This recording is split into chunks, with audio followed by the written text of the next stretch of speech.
Bonjour à tous. J'ai j'ai hésité avant de vous présenter, ce texte. J'ai hésité parce que, d'une part, c'est un texte que je trouve, comment dire? Fécond, au sens où il ranime en moi l'élan, la joie, des vœux que j'ai pris et notamment du vœu d'aider tous les êtres.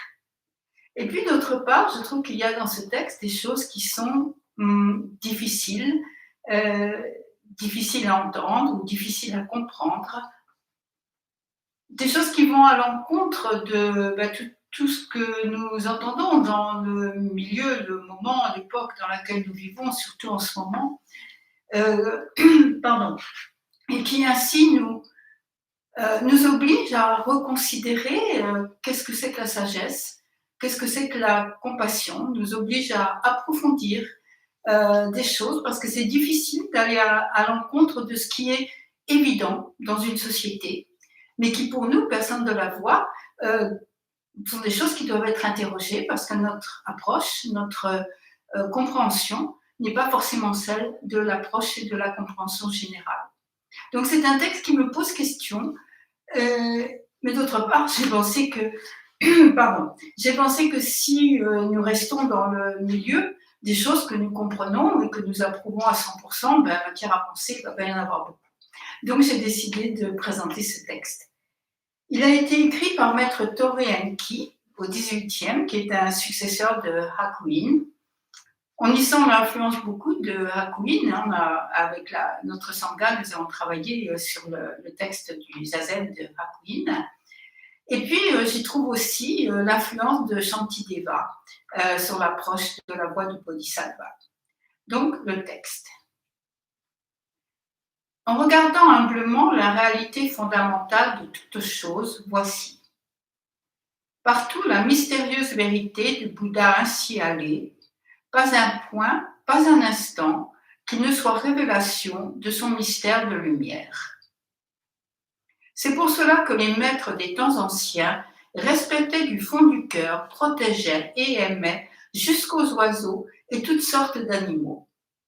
C'est aussi pour cela que nous voyons, dans la boisson et la nourriture, la propre chair des patriarches et le corps de Bouddha, où son amour pour nous se manifeste.